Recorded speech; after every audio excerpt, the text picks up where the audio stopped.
I think that's the second time we've had someone have notes and halfway through throw them on the ground. Seems to be a common thing. So one thing I forgot to ask, is my hair all right? Does it look okay?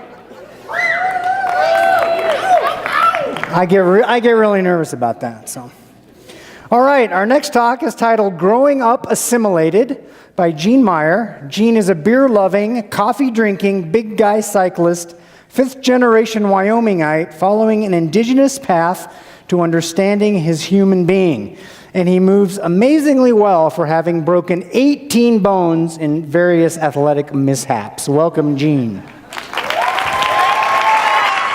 Thanks, Larry.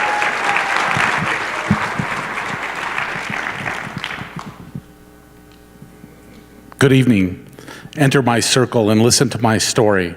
It is a story I don't think is really unique, but it's one of 60 million stories that exist about my people and about assimilation into a dominant society. And my growing up, my pops was born on the Crow Creek Sioux Reservation during a time when the United States government gave up the idea that massacring us was okay. Instead, they enacted policies to forcibly remove us from our reservations and put us into the dominant society. You see, my dad, when he was an infant, he was given to a family in Upton, Wyoming, with the last name of Meier. Kill the Indian, save the man. My dad didn't even know he was an Indian. This is my biological grandma. She just gave him away. There was no paperwork, no adoption, nothing legal that said he was not living with her and he was off of the reservation. Fortunately for my dad, this woman took over his raising. She loved him like no other. She raised him to be a good human being, very generous, and he really supported education. So here's my dilemma. I grew up half Indian and half white. I was half sold and half seller. So during a time when it's not good to not have an identity. So as a professional, and I grew up being a professional Indian, I was always white. But being a professional white, I was always Indian. But through my life, I have had lots of opportunity and lots of mentors behind me. My auntie, you are Humpati Miriwakan, she would say. You are a descendant of Sitting Bull. Your ancestors are in your blood. That is what makes you move inherently through your life. They will be in front of you, behind you, beside you. My pops, when I grew up, he said, if you want to be indigenous, you need to think Indian. Give away everything that you have learned in your Eurocentric ways, including your leadership, and get back to your traditions. So I'm on the reservations and I see our youth. They're not talking the languages. They're not supporting their own traditions. And our elders, they're talking about the past like it was gone. And the history and the future, it didn't exist. We say Matakiase. Matakiase is the circle, and knowing that we are connected to everything that we do and we have evolved with our circles. And so if there's unbalance, we do things that put us back into balance.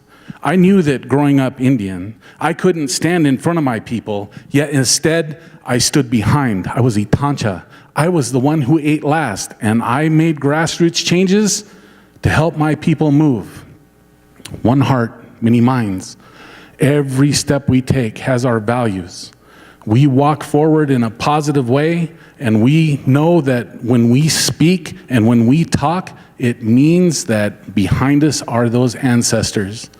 Well, I grew up an educator, and I knew it was important for me to take my knowledge back to my people and teach our youth about what I had went through and what I was still going through with my traditions.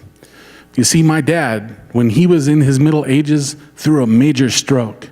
And it forced him to go into his own traditions and take the red road. I was a young boy, and I was fortunate to take that journey with him.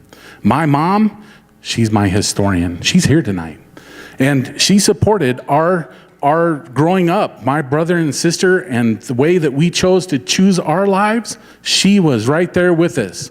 We were in Ponca, Oklahoma, and an announcer at a powwow goes, all of you Indians, stand up and show us your colors. And we stood up, and I looked behind me, and there was my mom sitting on the bench. And I realized for the first time in my life, my mom was not an Indian. So, am I assimilated or am I not? We're Irish, we're Scottish, we're gay, we're disabled, we're chubby, we're short, we're happy, but we are indigenous. So the next time somebody brings that Eurocentric ladder to me and says, climb up the ladder, I'm gonna get on it, but I'm gonna climb down. I'm gonna step on the ground and I'm gonna walk forward and move in a good way to make sure that this does not happen to anybody else. So imagine my pop sitting with Sigmund Freud on that old leather couch talking about his mothers and his dysfunction. We would all have to forgive him for his rage. Vidamia.